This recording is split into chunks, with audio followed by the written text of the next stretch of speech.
हरे कृष्णा।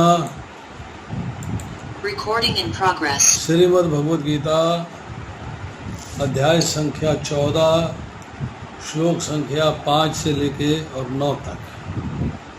5वां श्लोक पढ़ता हूँ। सत्वं रजः तमः इति पुनः प्रकृति संभवः निबधरन्ति महाभावो देहे देहिनम अव्ययम्। इसके अनुवाद में लिखते हैं श्रील प्रभुपाद, भौतिक प्रकृति 3 गुणों से युक्त है, सतोगुण, रजोगुण और तमोगुण। हे महाबाहु अर्जुन, जब शाश्वत जीव प्रकृति के संसर्ग में आता है तो वह 3 गुणों से बंध जाता है। इम्पोर्टेंट पॉइंट क्या है? 3 गुण हैं, सतोगुण, रजोगुण और तमोगुण। और जीव के बंधन का कारण बताया। कारण ये बताया कि जब जीव भौतिक प्रकृति के संग में आ जाता है, संसर्ग में आ जाता है, उसको भोगने लगता है, तो इन गुणों से बन जाता है, सतोगुण से, रजोगुण से, तमोगुण से बंधन में आ जाता है। तात्पर्य में श्री प्रभुपाद लिखते हैं, दिव्य होने के कारण जीव को इस भौतिक प्रकृति से कुछ भी लेना देना नहीं है। फिर भी भौतिक जगत द्वारा बद्ध होने के कारण वह प्रकृति के 3 गुणों के जादू के वशीभूत होकर कार्य करता है। चूँकि जीवों को विभिन्न प्रकृति के भिन्न भिन्न प्रकार के शरीर मिले हुए हैं, अतः वे उसी प्रकृति के अनुसार कर्म करने के लिए प्रेरित होते हैं। यही अनेक प्रकार के दुख और सुख का कारण है। सुख और दुख का कारण बता दिया।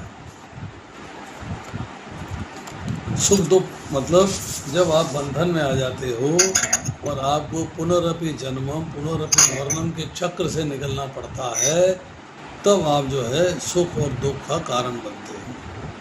अब देखिए, इसको ज़रा थोड़ा सा श्लोक को समझने की कोशिश करते हैं। 4थे अध्याय के इस 5वें श्लोक के अंदर भगवान क्या बता रहे हैं?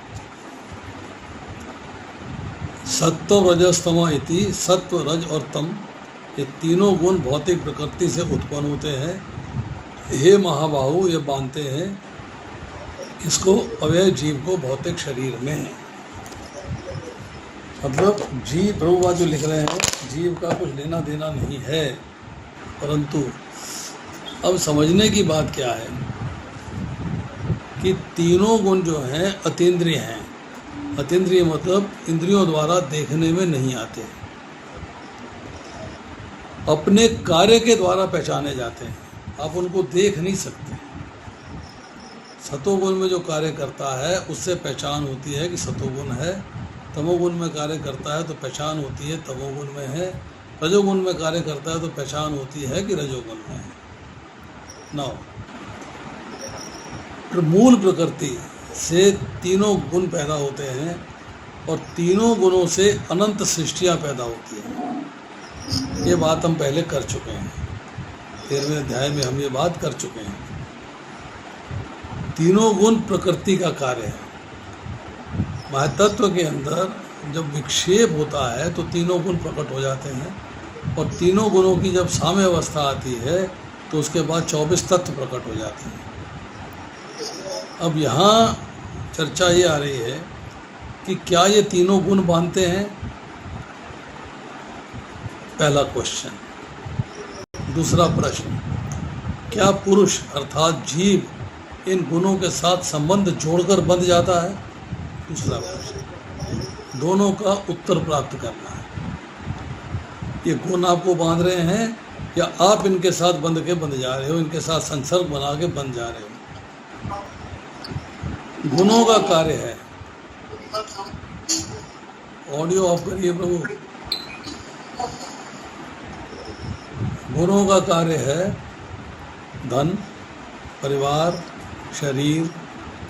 जब इन चीज़ों को हम अपना मान ले, प्रकृति के अंश हैं सारे, जब हम इनको अपना मान लेते हैं तो हम बंध जाते हैं, हम बंधन में आ जाते हैं। शब्द इस्तेमाल हुआ है अव्ययम, जो खर्च ना होता हो, जो समाप्त ना होता हो। ये जीव जो है अविनाशी है।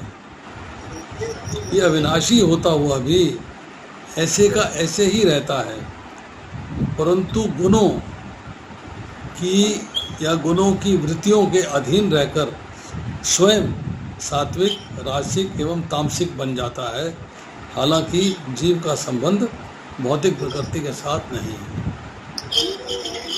कनेक्ट हो जाता है उनसे, गुणों से कनेक्ट हो जाता है, भौतिक प्रकृति से कनेक्ट हो जाता है। हालांकि उसका संबंध जो है वो इनके साथ टेक्निकली नहीं है।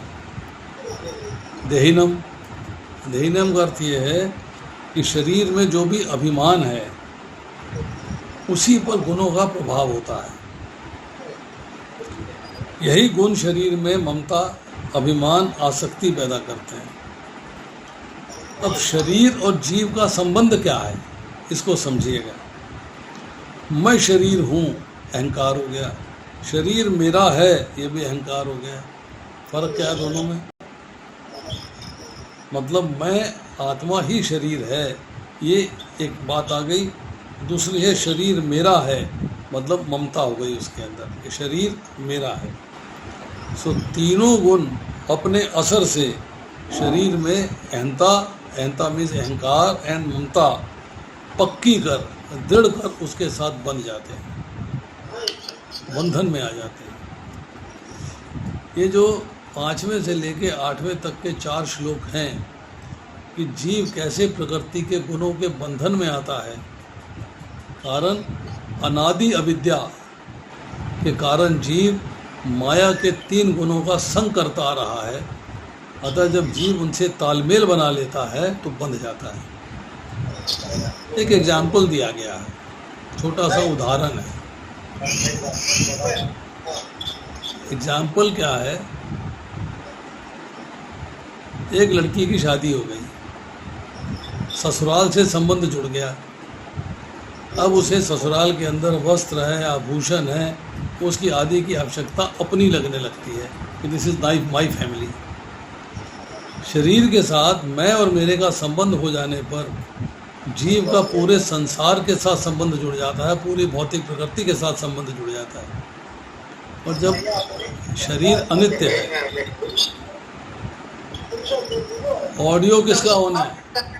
बहुत डिस्टर्बेंस आ रही है प्रभु जी। बलिराम यादव जी, ऑडियो ऑफ करिए, प्रभु जी। हरे कृष्णा।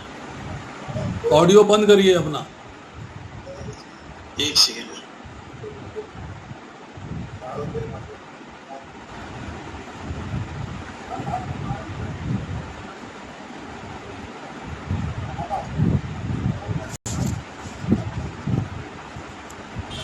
आप ऑडियो ऑफ नहीं हुआ?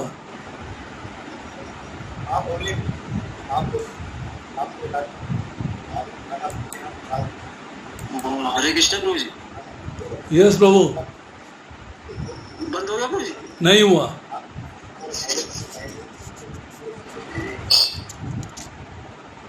अब बंद हुआ, पहले क्यों नहीं बंद किया आपने?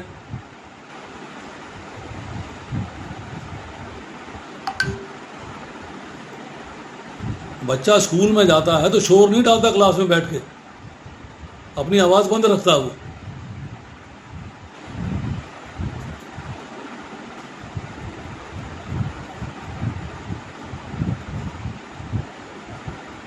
जब आपने अपना संबंध अनित्य शरीर के साथ मान लिया तो उस अनित्य शरीर के साथ आप हमेशा संबंध रखने की इच्छा रखने कर सकते हैं। और मरने से डर लगता है कि आपका संबंध इस शरीर के साथ समाप्त ना हो जाए। ये जो सिचुएशन है, ये है तीनों गुणों के साथ अपना संबंध कायम करने से। जब आप तीनों गुणों के साथ अपना संबंध बना लेते हैं तब आप इस पोजीशन में आ जाते हैं। अब आती है श्लोक संख्या 6। तत्र सत्वं निर्मलत्वात् प्रकाशकम अनामयम सुख संगेन बदनाति ज्ञान संगेन च अनघ। हे निष्पाप, सतोगुण अन्य गुणों की अपेक्षा अधिक शुद्ध होने के कारण प्रकाश प्रदान करने वाला और मनुष्यों को सारे पाप कर्मों से मुक्त करने वाला होता है। जो लोग इस गुण में स्थित होते हैं तो सुख तथा ज्ञान के भाव से बंध जाते हैं।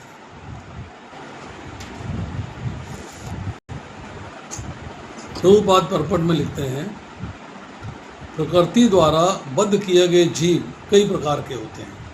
वो सुखी है, वो अत्यंत कर्मठ है, दूसरा असहाय है। इस प्रकार के मनोभाव की प्रकृति में जीव की बद्धावस्था के कारण स्वरूप है। भगवत गीता के इस अध्याय में इसका वर्णन हुआ है कि किस किस प्रकार भिन्न भिन्न प्रकार से बंधन में है, बद्ध है। सर्वप्रथम सतोगुण पर विचार किया गया है। इस जगत में सतोगुण विकसित करने का लाभ ये होता है कि मनुष्य अन्य बद्ध जीवों की तुलना में अधिक चतुर हो जाता है। सतोगुणी पुरुष को भौतिक कष्ट उतना पीड़ित नहीं करते, उसमें भौतिक ज्ञान की प्रगति करने की सूझ होती है। इसका प्रतिनिधि ब्राह्मण है, वो सतोगुणी माना जाता है। सुख का यह भाव इस विचार के कारण है कि सतोगुण में पाप कर्मों से प्राय मुक्त रहा जाता है। वास्तव में वैदिक साहित्य में ये कहा गया है कि सतोगुण का अर्थ ही है अधिक ज्ञान तथा सुख का आधिकारिक विचार। यहाँ समस्या क्या है कि गुण कोई भी हो, तमोगुण हो, रजोगुण हो या सतोगुण हो, तीनों बंध में बांधते हैं। एक कॉमन उदाहरण दिया गया है कि अगर एक व्यक्ति को लोहे की चेन से बांधा, एक चांदी की चेन से बांधा, एक सोने की चेन से बांधा तो चेन से है ही, तो लोहे की चेन को तमोगुण कह दिया, चांदी की चेन को रजोगुण कह दिया और सोने की चेन को तमोगुण कह दिया। मतलब तीनों गुणों में बंधन तो है ही, ये बंधन से छूट नहीं सकता।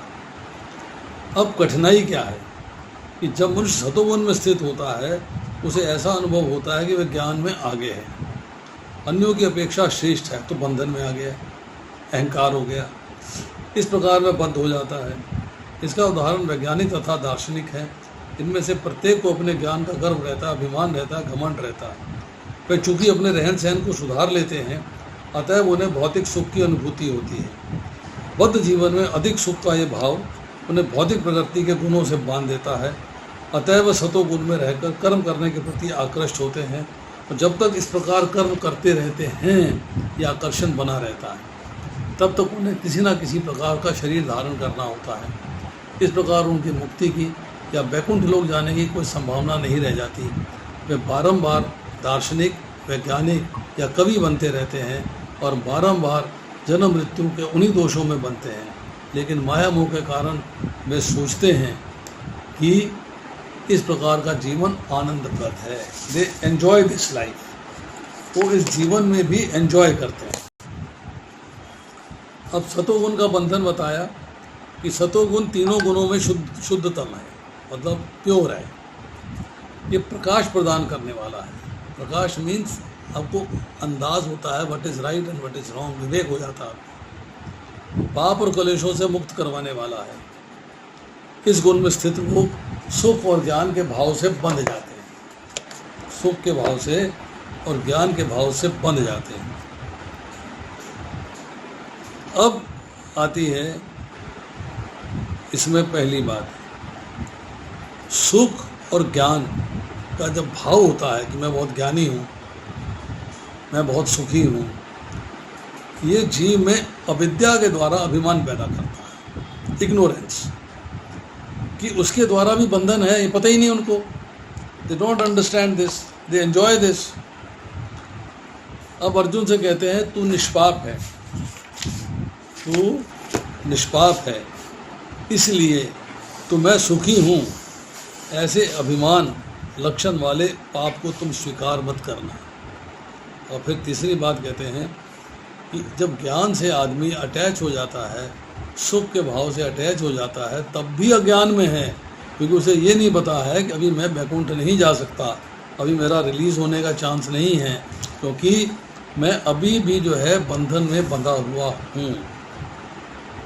अब देखिए, अब सतोगुण की चर्चा आती है प्रकाशमय होने पर। प्रकाशमय मतलब रजोगुण से ज़्यादा प्रकाशमय है, तमोगुण से ज़्यादा प्रकाशमय है। मतलब क्या है कि आपकी इंद्रियां एवं अंतःकरण, कॉन्शियसनेस प्रकाशमय हो जाता है। काम, क्रोध, लोभ, मद, मात्सर्य साफ साफ दिखने लगते हैं। No you can really realise them. अब सतोगुण जब बढ़ता है तो इंद्रियों में चेतना बढ़ जाती है, प्रकाश बढ़ जाता है, सो बुद्धि ठीक से कार्य करने लगती है। मतलब भगवान की प्राप्ति में आपको हेल्प मिलती है। पर ज्ञान से क्या होता है, भौतिक प्रकृति और सत्य प्रकृति का ज्ञान हो जाता है कि भौतिक प्रकृति में सत्यता क्या है इसका ज्ञान हो जाता है। और सुख से बंधना क्या है, जब सात्विक वृत्ति होती है तो शांति आती है, आदमी को थोड़ा सुख महसूस होता है, तो वो इस डिज़ायर को फुलफ़िल करने के लिए ट्राई करता रहता है। मतलब सतोगुण में भी वो सुख से बंध जाता है, इंद्रियां और शरीर में शांति आ जाती है, ट्रैंक्विलिटी आ जाती है। अब सवाल यह है कि क्या सतोगुण बंधक कारण है? सतोगुण में जो आसक्ति होती है, आसक्ति बंधन पैदा करती है, सतोगुण बंधन नहीं पैदा करता है। सतोगुण में व्यक्ति सुख की आसक्ति हो जाती है, ज्ञान की आसक्ति हो जाती है, उससे बंध जाता है, मतलब सुख और ज्ञान से बंध जाता है। अब ज्ञान से बंधना क्या है कि मैं आपकी अपेक्षा ज़्यादा जानता हूँ, मुझे नॉलेज ज़्यादा है, I am more intelligent then you. Real knowledge क्या है? रियल नॉलेज है कि कृष्ण, जीव, प्रकृति, कर्म और काल, इनका ज्ञान होना, आध्यात्मिक ज्ञान होना, ये रियल नॉलेज है। अविद्या से पैदा होता है अभिमान, और अभिमान आपको बांध देता है। अगर आप इसको छोड़ देते हैं और विशुद्ध सतोगुण में आ जाते हैं, तब आप जो है इससे पार जा सकते हैं, इसको क्रॉस कर सकते हैं। अब आती है श्लोक संख्या 7। रजोराग आत्मकम विद्धि तृष्णा संग समुद्भवम तथा निभ्नाति कौन्तेय कर्म संगेन देहिनम। हे कुंती पुत्र, रजोगुण की उत्पत्ति असीम आकांक्षाओं तथा तृष्णाओं से होती है, और इसी के कारण देहधारी जीव सकाम कर्मों से बंध जाता है। तो रजोगुण का बंधन क्या है? रजोगुण की उत्पत्ति इच्छाओं से होती है, ये बताया जा रहा है श्लोक में, और प्राप्त हुए के प्रति आसक्ति, जो प्राप्त नहीं हुआ उसके प्रति तृष्णा। ये 2 पॉइंट इंपॉर्टेंट। जो मिल गया है उसमें अहंता आ जाती है, ममता आ जाती है, आसक्ति हो जाती है, और जो प्राप्त नहीं हुआ है उसके प्रति इच्छा हो जाती है, तृष्णा हो जाती है, और देहधारी जीव सकाम कर्मों से बंध जाते हैं। अब प्रभुपाद तात्पर्य में क्या लिखते हैं? रजोगुण की विशेषता है पुरुष तथा स्त्री का पारस्परिक आकर्षण। स्त्री पुरुष के प्रति और पुरुष स्त्री के प्रति आकर्षित होता है, ये रजोगुण कहलाता है। जब इस रजोगुण में वृद्धि हो जाती है तो मनुष्य भौतिक भोग के प्रति लालायित रहता है, मीन्स इस मटेरियल नेचर को एंजॉय करने के लिए उसकी इच्छा बन जाती है, इच्छाएं बढ़ती जाती हैं, लालायित रहता है। वह इंद्र तृप्ति चाहता है, और इंद्र तृप्ति के लिए रजोगुणी मनुष्य समाज में या राष्ट्र में सम्मान चाहता है। मेरे को मेरी इच्छाओं की पूर्ति करनी है, तो I want honour for that. वह सुंदर संतान, स्त्री तथा घर तथा सुखी परिवार चाहता है। ये सब रजोगुण के प्रतिफल हैं। जब तक मनुष्य इनकी लालसा करता रहता है तब तक उसे कठिन श्रम करना पड़ता है। अतः यहाँ पर स्पष्ट कहा गया है कि मनुष्य अपने कर्म फलों से संबंध होकर ऐसे कर्मों से बंध जाता है। अपनी स्त्री, पुत्रों तथा समाज को प्रसन्न करने तथा अपनी प्रतिष्ठा बनाए रखने के लिए मनुष्य को कर्म करना होता है। देखिए, इच्छा है भौतिक संसार के भोगों को भोगने की। इच्छा है मेरा मान हो, मेरी सम्मान हो, मेरा पद हो, मेरी प्रतिष्ठा हो, और उसके लिए कर्म करता है, उसके लिए कार्य करता है, उसके लिए उसकी एक्टिविटीज़ होती हैं सारी। अतएव सारा संसार ही न्यूनाधिक रूप से रजोगुणी है। आधुनिक सभ्यता में रजोगुण का मानदंड ऊंचा है। प्राचीन काल में सतोगुण को उच्च अवस्था माना जाता था। यदि सतोगुणी लोगों को मुक्ति नहीं मिल पाती तो जो रजोगुणी हैं उनके विषय में क्या कहा जाए, उनको तो मुक्ति मिल ही नहीं सकती। अब देखिए, इस 7वें श्लोक में चर्चा आ रही है रजोगुण से तृष्णा और आसक्ति। तो हमने बात चर्चा करी कि जो आपके पास उपलब्ध है उसमें आसक्ति हो जाती है, जो उपलब्ध नहीं है उसमें तृष्णा हो जाती है। ऑन दी कंट्रेरी रिवर्सल भी है कि जब तृष्णा और आसक्ति होती है तो उससे रजोगुण पैदा होता है। हम आगे चल के पढ़ेंगे। जैसे बीज और वृक्ष, बीज से वृक्ष होता है, वृक्ष से बीज बनता है, फिर बीज से वृक्ष होता है, वृक्ष से बीज बनता है। यह विश्व साइकिल जो है चलता रहता है। रजोगुण शरीर को बांधता है किससे? कर्मों के प्रति आसक्ति से। और कर्म किसके लिए? भौतिक संसार को भोगने के लिए, भौतिक संसार में अपने आप को एंजॉय करने के लिए वो कर्म करता है। उसकी डिज़ायर होती है सेंस ऑब्जेक्ट्स के लिए कि किसी तरीके से मुझे आनंद की प्राप्ति हो, और उस आनंद प्राप्त करने के लिए कर्मों का संग करता है, नए कर्म करता है। नए कर्म करता है तो नए फल मिलते हैं, नए फल मिलते हैं तो फल में आसक्ति होती है, आसक्ति होती है तो पुनरअपि जन्मम पुनरअपि मरणम के चक्र से बाहर नहीं निकल पाता, उसमें फंसा रहता है। अब आ रहा है श्लोक संख्या 8। तमे तु अज्ञानजं विद्धि मोहनम सर्वदेहिनां प्रमाद आलस्य निद्रा भी तथा निभनाति भारत। हे भरतपुत्र, तुम जान लो कि अज्ञान से उत्पन्न तमोगुण समस्त देहधारी जीवों का मोह है। इस गुण के प्रतिफल पागलपन, प्रमाद, आलस तथा नींद है जो बद्ध जीव को बांधते हैं। तमोगुण की उत्पत्ति बताई अज्ञान से, नो नॉलेज अबाउट कृष्णा, ईश्वर जी, प्रकृति, काल, कर्म के बारे में ज्ञान नहीं है, नंबर 1। नंबर 2, तमोगुण जो है समस्त देहधारी जीवों का मोह है, इल्यूजन है।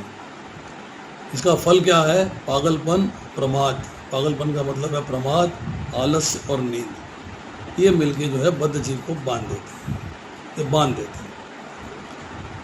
अब इसकी चर्चा में तात्पर्य में प्रभुपाद लिखते हैं, इस श्लोक में तू शब्द का प्रयोग उल्लेखनीय है।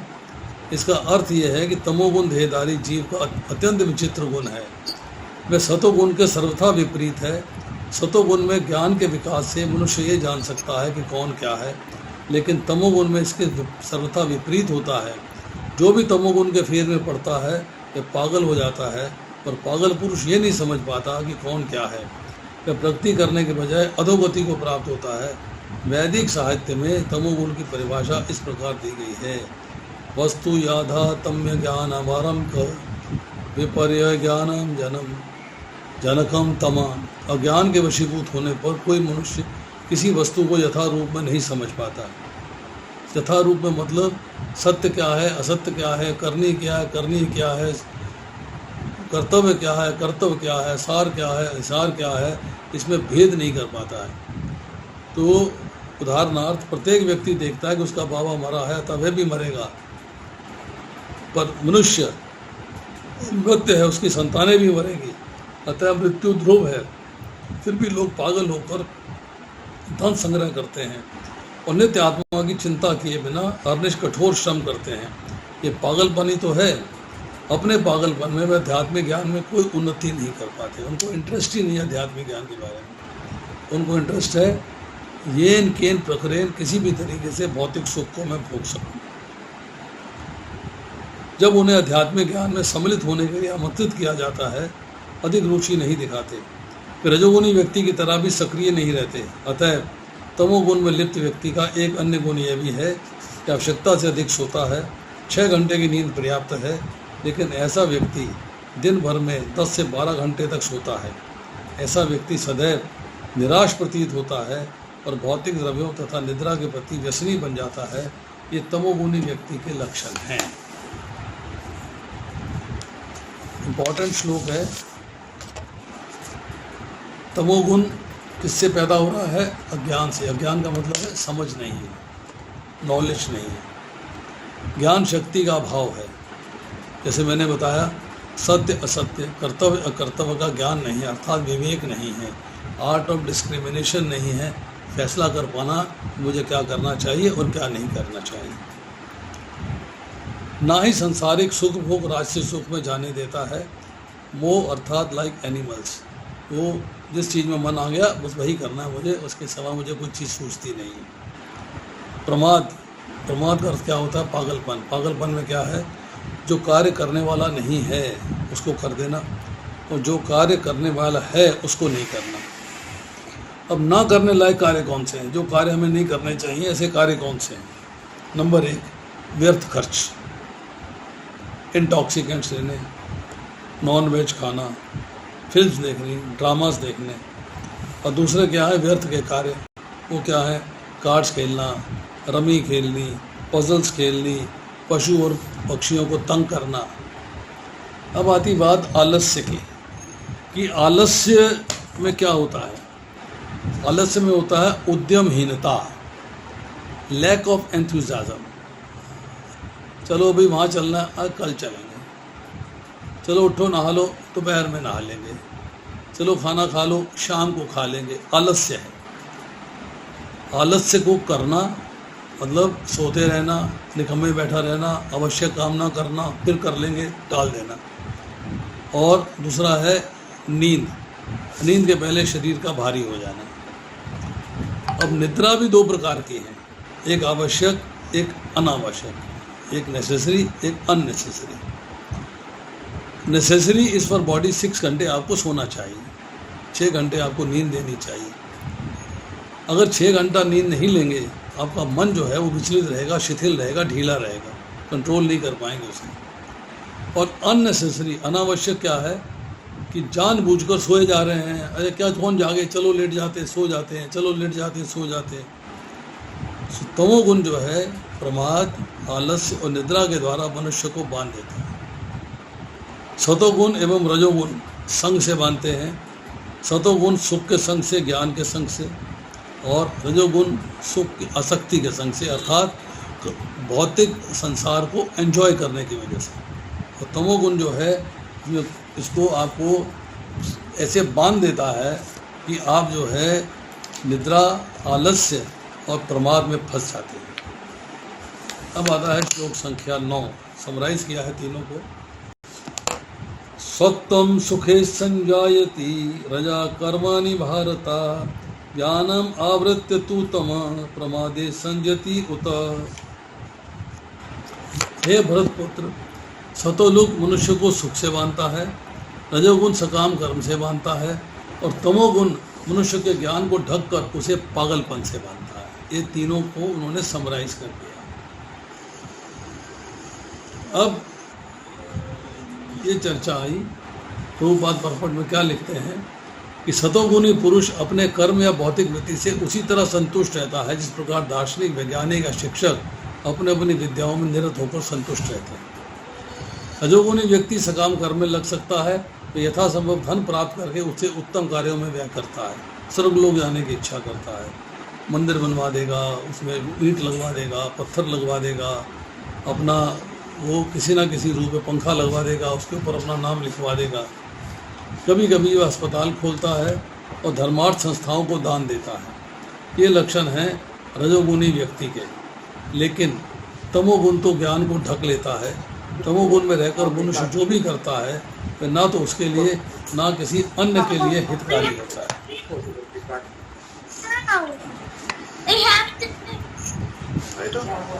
अजीत प्रभु, ऑडियो ऑफ। सत्वगुण सुख की आसक्ति से बांधता है। ज्ञान की आसक्ति कम होना बड़ी इंपॉर्टेंट है। ज्ञान हो पर उससे आसक्ति नहीं होनी चाहिए। सुख में सात्विक सुख, जिसकी चर्चा हम 18वें अध्याय के 36वें और 37वें श्लोक में करेंगे। पर यहाँ भी सुख मिलेगा तो आप फंस जाओगे। सुख भी आपको बंधन में बांध रहा है तो आप बंध जाओगे। अब रजोगुण में कर्म में आसक्ति होती है तो बंधन में आता है। कुछ करता है किसके लिए? सेंस ग्रेटिफिकेशन के लिए, तो उससे सुखी महसूस करता है अपने आप। बच्चा जो है अपनी टांगों को चलाता है, हाथों को चलाता है तो खुश होता है, तो उसने ये भी कर्म किया है खुश होने के लिए। परंतु अगर उसको चलाना बंद कर देगा तो बच्चा रोना शुरू कर देगा। तो इसी तरह जो व्यक्ति है वो रजोगुण के अंदर रह के भौतिक संसार के अंदर आनंद लेने की कोशिश करता है। दूसरे अध्याय के 47वें श्लोक में कहा गया है कर्मण्येवाधिकारस्ते माँ फलेषु कदाचन माँ कर्म हेतु भूमात संग वस्तु अकर्मणि। मतलब आपको अकर्म करने का संग नहीं होना चाहिए, क्योंकि कर्म नहीं करेंगे, उसमें कर्म ना करने में जो आसक्ति होगी उससे क्या है, आलस्य आएगा, प्रमाद आएगा, निद्रा आएगी, अब तमोगुण में चले जाओगे। जब कर्म करते हैं तो कर्म करने में आसक्ति होती है। अब तमोगुण की चर्चा आई तो ज्ञान को ढक देता है, विवेक ढक जाता है। विवेक क्या है, कर्तव्य अकर्तव्य, सत असत, हित अहित के ज्ञान को ढक देता है। सो मनुष्य जो करने योग्य कर्म होता है उसे तो करता नहीं, जो ना युग करने योग्य कर्म होता है उसे कर बैठता है। सो तमोगुण क्या करता है, ज्ञान को विवेक को ढककर प्रमाद में लगा देता है। प्रकाश इंद्रियों एवं अंतःकरण की निर्मलता को ढककर आलस्य में लगाता है और अर्थात अज्ञान पैदा करता है। तो ये जो है तीनों गुणों के बारे में बेसिक चर्चा हुई, बेसिक, जिसका पटाक्षेप जो है 14वें अध्याय के 9वें श्लोक में किया गया। अगली बार करेंगे 10वें से आगे के श्लोक। आज इतना ही। किसी का कोई प्रश्न है तो पूछ सकता है, मोस्ट वेलकम। बताइए। हरे कृष्णा प्रभु जी। हरे Yes. कृष्णा प्रभु जी, श्लोक नंबर 8 में आया था मृत्यु ध्रुव है, ये क्लियर नहीं। ध्रुव का मतलब होता है सत्य। अच्छा, ध्रुव तारा जो है वो सत्य है, वो डिस्ट्रॉय नहीं होता कभी भी, अच्छा, अटल है, ठीक। वो अटल है, वो डिस्ट्रॉय नहीं होता, अटल रहता है। हाँ जी, इसी हाँ तरह जी। मृत्यु जो है वो भी एक सत्य है, अटल है, वो कभी कभी आप मृत्यु से टल नहीं सकते। हाँ जी, वन हैज टू डाई। ठीक है प्रभु जी, थैंक यू।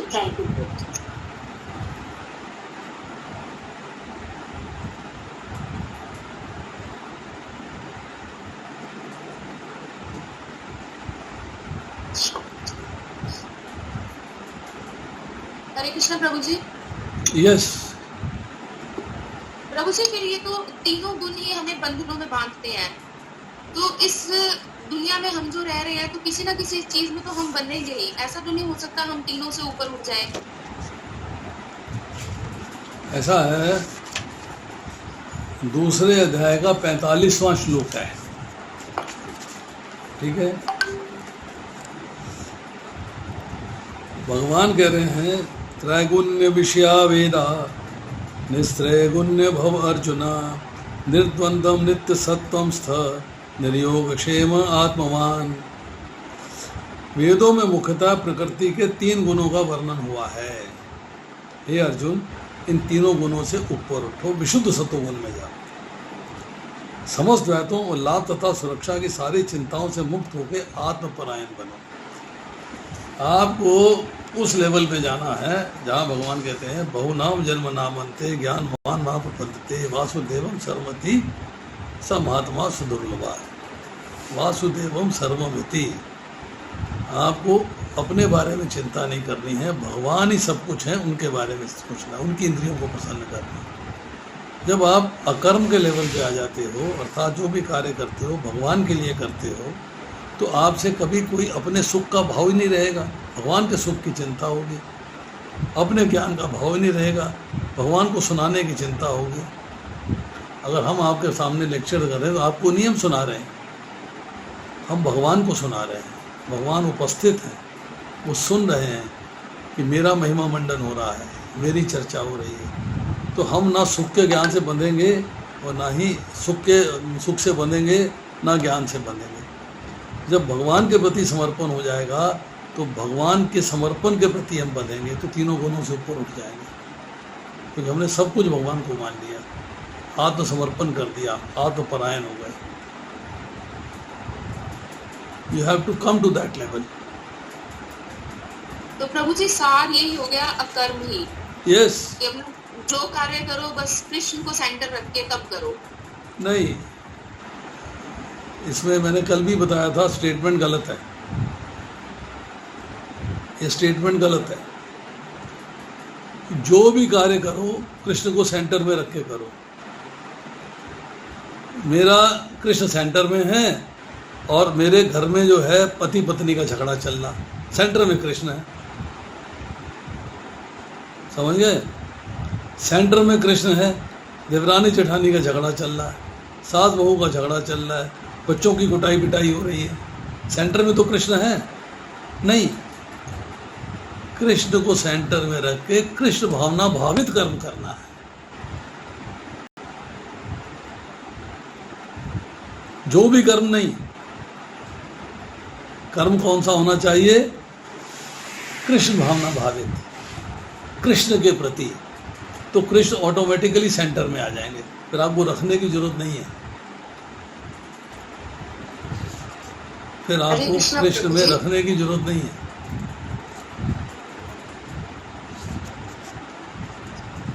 हरे कृष्णा प्रभु, इसको हम ऐसे ले सकते हैं क्या कि हम सेंटर में न रखते, हम ये कहें कि भगवान का चिंतन करते हुए हम प्रत्येक कार्य को करें, क्योंकि अगर हम भगवान का चिंतन कर रहे हैं तो हमारे से गलत काम होगा ही नहीं। क्यों नहीं होगा?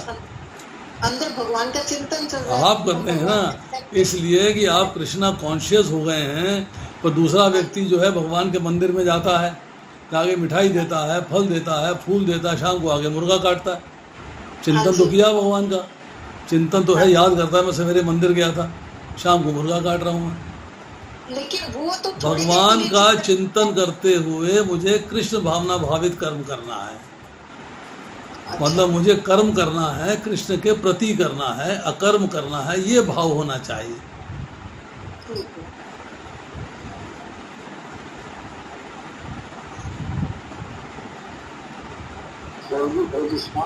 यस, तो हर काम को जो हमारे जीवन से जरूरी संबंधित काम है, उसको भी मैं कृष्ण भावना भावित होकर कैसे कर सकता हूँ? दोबारा कहिए जरा। जैसे हर काम, जैसे आप डॉक्टर हैं तो आपको स्वेट देखते हुएगा, उसको भी कृष्ण भावना भावित होकर देखते हैं। देखिए, ये आर्ट है, सीखनी पड़ेगी, भक्तों के संग रह के सीखना पड़ेगा। इसीलिए भक्ति की पहली सीढ़ी बताई गई है, एसोसिएशन ऑफ डिवोटीज। ये आपको किताब पढ़ने से नहीं आएगा, ये आएगा जब भक्तों का संग करेंगे, उनको फॉलो करेंगे, उनसे क्वेश्चन आंसर करेंगे, उनसे उत्तर प्राप्त करेंगे, समझ में आएगी, तब आप जो है ये कार्य कर पाओगे।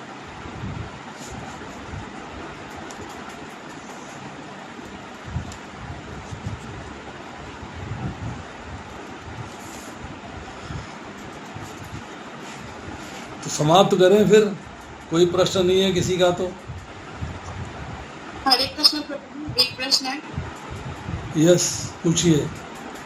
16.4 में कृष्ण भगवान डिमोनियन क्वालिटीज बताते हैं, तो उसमें वो अलग अलग मेंशन है, अहंकार, घमंड, अभिमान या गर्व, इनमें क्या डिफरेंस है?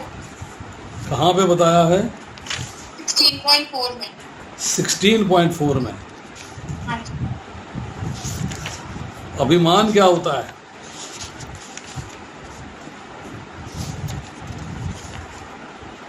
किसी भी चीज का अहंकार ही हो, मतलब गर्व, फॉल्स ईगो टाइप। आप 16.4 की बात कर रहे हैं, मैं आपको 16.4 के बारे में डिटेल में बताता हूँ। Things will be clear in your mind.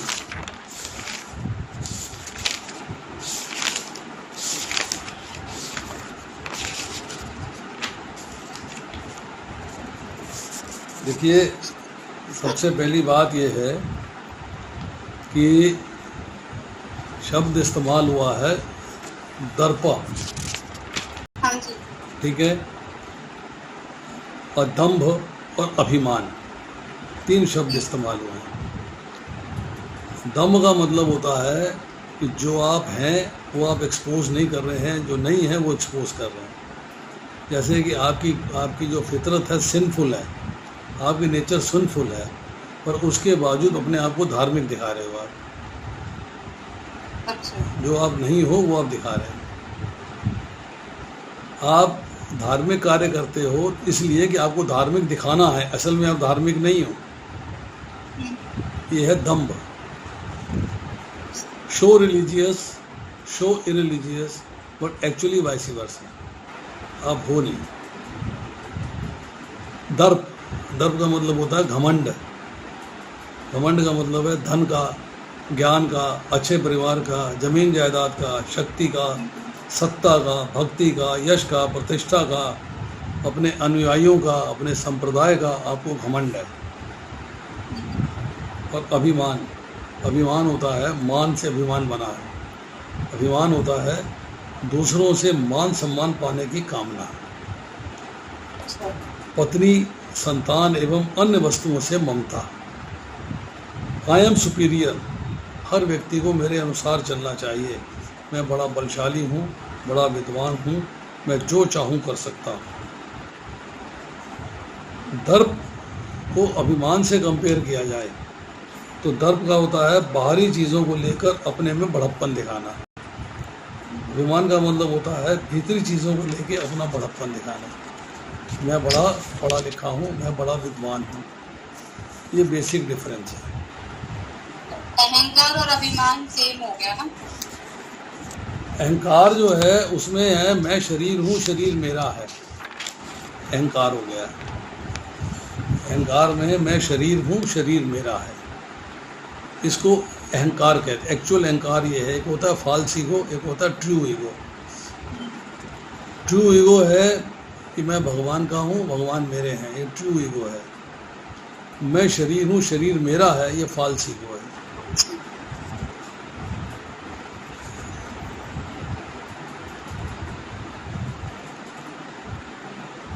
एक और क्वेश्चन है अगर आप अलाउ। हाँ पूछिए। 15.18 में भगवान बोलते हैं कि मैं अच्युत तथा अच्युत से परे हूँ, लेकिन भगवान का तो एक नाम अच्युत ही है ना, जो हमने कल भी डिस्कस किया था। हाँ जी, 15.18 की बात कर रहे हैं ना आप। हाँ जी। 15वें का 18वां श्लोक, ठीक है। हाँ जी। हमने कल क्या चर्चा करी थी? कि भगवान को अच्युत बोला जाता है कि वो कभी अपनी स्थिति से च्युत नहीं होते और कभी अपने भक्तों को प्रेम दिखाने में या उनकी मदद करने में भी कभी चूकते नहीं है। देखिए, च्युत का मतलब होता है गिरना, अपने पद से गिर, अपनी पोजीशन से गिर जाना, ठीक है। भगवान अपनी पोजीशन उनकी अक्षुण है। वो अर्जुन के सारथी बन गए तब भी उनकी पोजीशन बनी रही। मैंने कल एग्जाम्पल भी दिया था कि अगर एक कंपनी का मालिक कार में बैठा है, ड्राइवर आगे बैठा है और वो गाड़ी से नीचे उतरता है तो सब लोग गाड़ी के ड्राइवर को सल्यूट नहीं करेंगे, कंपनी के मालिक को सल्यूट करेंगे।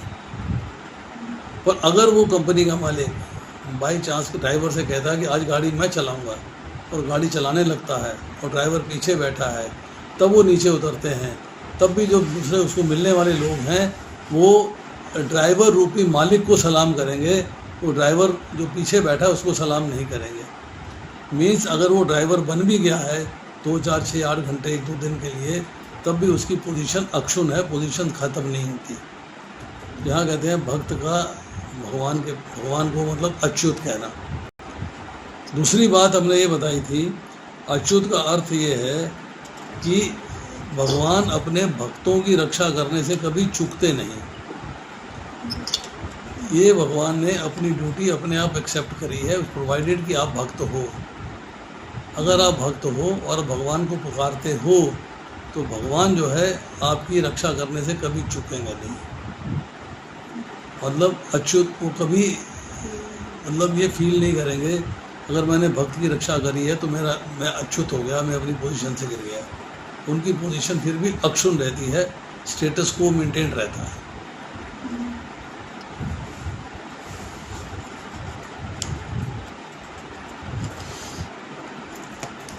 तो ये उसी कॉन्टेक्स्ट में बोला कि मैं च्युत और अच्युत से परे। आप 15वें अध्याय का 18वां श्लोक बोल रही ना, मैं पढ़ के सुनाता हूँ।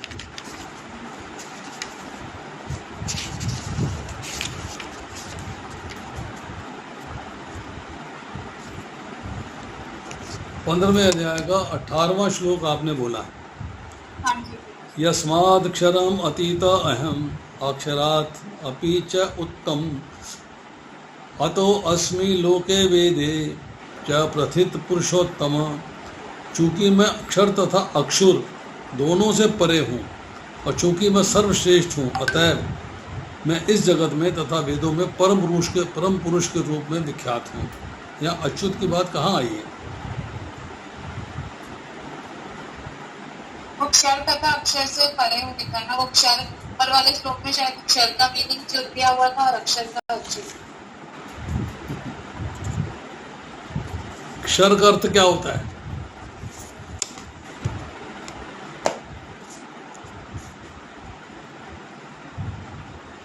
आपके घर की दीवार का क्षरण हो रहा है, मतलब टूट रही है, वो समाप्त हो रही है, फिनिश हो रही है। अक्षर का मतलब होता है जिसको समाप्त ना हो, जो खत्म ना हो, वो अक्षर है। तो भगवान कहते हैं जो क्षर है और अक्षर है मैं दोनों से परे हूँ।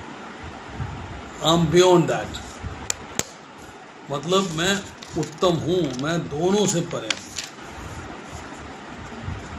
मैं क्षर से भी परे हूँ और अक्षर से भी परे हूँ। क्षर का मतलब क्या हुआ, ये 15वें अध्याय के 16वें श्लोक से समझेंगे कि जिनका शरीर नाशवान है, शरीर बार बार बदलता रहता है, ये उसके भौतिक संसार से संबंध के कारण है। ब्रह्मा से लेकर चींटी तक सारे प्राणी जो हैं वो समाप्त हो जाते हैं, शरीर समाप्त हो जाते हैं। अक्षर कूटस्थ जो एक ही अवस्था में निरंतर स्थित रहते हैं, मतलब उनका शरीर भौतिक नहीं है, सो नाशवान नहीं है, वे मुक्त हैं क्योंकि उनका भौतिक प्रकृति से संग नहीं। अब इसको जो है आप दूसरे शब्दों में समझिए। एक बद्ध जीव है, मतलब नित्य बद्ध है, एक नित्य मुक्त है। तो भगवान दोनों से परे हैं। नित्य बद्ध का मतलब है वो हमेशा से बंधन में है। बंधन में कब आया, नोबडी नोस, टाइम इमेमोरियल। दूसरा है हमेशा से मुक्त है, अर्थात उनका शरीर जो है भौतिक नहीं है, आध्यात्मिक शरीर है, वो नाशवान नहीं है। भगवान उनके भी स्वामी हैं, उनके भी स्वामी हैं, मतलब भगवान दोनों से परे हैं।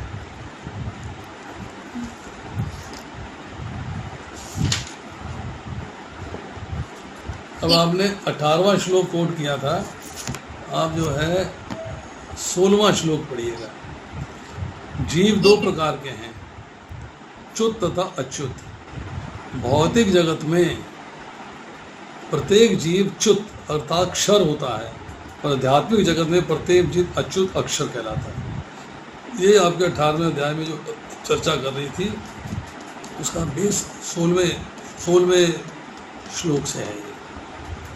ये इसके परपट में लिखते हैं, च्युत क्षर तथा अच्युत अक्षर जीव भगवान की सनातन पृथीकृत अंश विभानांश हैं।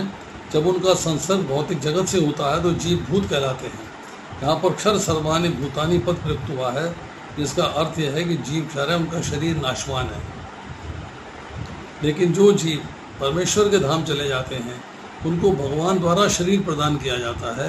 इस भौतिक प्रकृति से बना शरीर उनके पास नहीं होता, इसलिए वो शरीर जो है नाशवान नहीं होता, वो अक्षर कहलाता है, तो वो अच्युत कहलाते हैं।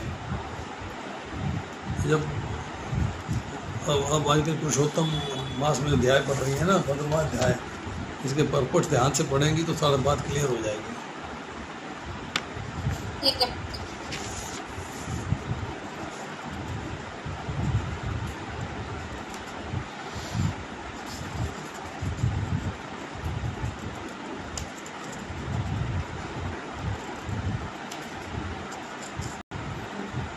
चलिए समाप्त करते हैं।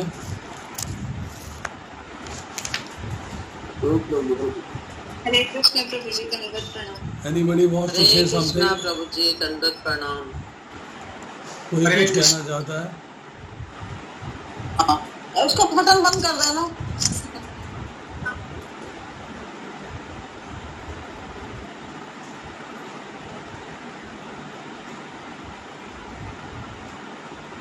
अजय मोगा प्रभु, आपका हाथ खड़ा है। हरे कृष्णा प्रभु जी, दंडवत प्रणाम। अनुरोध प्रणाम प्रभु जी, कहिए। प्रभु जी, मैं ये 13वें अध्याय का 3रा श्लोक है, तो इसमें तात्पर्य में यहाँ जिक्र है इसका कि जो क्षेत्र तथा क्षेत्रज्ञ का अध्ययन भगवत गीता के माध्यम से सूक्ष्मता से करता है उसे यह ज्ञान प्राप्त हो सकता है।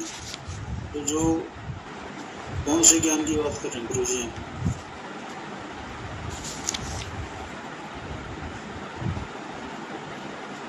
क्षेत्र और क्षेत्रज्ञ का जो है ना गुरु जी, व्यष्टि आत्मा की थोड़ी डिटेल बताएंगे गुरु जी? ये परपट में लिखा हुआ है। हाँ गुरु जी। कौन सी लाइन है ये? ये पहला पैरा छोड़ के दूसरे पैरे में स्टार्टिंग। दूसरे पैरा में है, ये जो क्षेत्रज्ञ का अध्ययन भगवत गीता के माध्यम से सूक्ष्मता से करता है उसे वह ज्ञान प्राप्त हो सकता है। अब किस ज्ञान को प्राप्त करना चाहते हैं? What knowledge you want to get? क्षेत्र अर्थात शरीर, और क्षेत्रज्ञ मतलब शरीर को अंदर जो है ज्ञाता है उसके, जो शरीर को जानते हैं, आत्मा और परमात्मा दोनों के बारे में। तो कैसे करना है कि भगवत गीता का सूक्ष्मता से अध्ययन करना है, भक्त की सहायता से छानबीन कर, तो आपको ये ज्ञान प्राप्त हो सकता है। You can understand it easily. ज्ञान प्राप्त होने का अर्थ ये है कि आप इसको आसानी से समझ सकते हैं। You can understand this easily, that is the meaning. एक प्रभु जी, ये जो व्यष्टि ज्ञाता, लेकिन मैं शरीर का व्यष्टि ज्ञाता नहीं है। व्यष्टि सब ज्ञाता होगा, जैसे आत्मा होती है वो व्यष्टि है, ज्ञाता है अपना खुद का, और भगवान सबको जानता है, तो इसलिए वो ये नहीं है, वो तो परम ज्ञाता है। लेकिन व्यष्टि ज्ञाता, व्यष्टि का मीनिंग क्या सब है क्या प्रभु जी? यहाँ पर सब ज्ञाता कृष्ण क्या कह रहे हैं? सेंटेंस पढ़िए पूरा। कृष्ण क्या कह रहे हैं? प्रभुपाद क्या लिख रहे हैं? अतः कृष्ण कहते हैं कि मैं भी ज्ञाता हूँ, मेरे को भी नॉलेज है, पर मैं शरीर का व्यष्टि ज्ञाता नहीं हूँ। व्यष्टि मीन्स इंडिविजुअल। मैं समष्टि ज्ञाता हूँ, मतलब मुझे सब शरीरों का ज्ञान है, मुझे केवल अपने ही शरीर का ज्ञान नहीं है। आत्मा को केवल अपने शरीर का ज्ञान है, दूसरों के शरीर का ज्ञान नहीं है। पर भगवान कृष्ण कह रहे हैं कि मैं परम ज्ञाता हूँ, अर्थात समष्टि ज्ञाता हूँ, मुझे समस्त जीवों के शरीरों का ज्ञान है, और मैं प्रत्येक शरीर में परमात्मा रूप में विद्यमान रहता हूँ। व्यष्टि का मतलब स्वयं का होगा क्या प्रभु जी? इंडिविजुअल, ठीक है। अकेला, इकलौता, एक ही। ठीक है, धन्यवाद गुरु जी। हरे कृष्ण।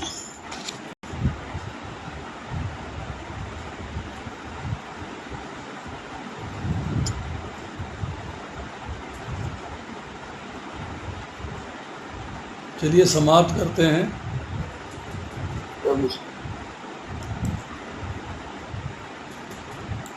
Recording stopped.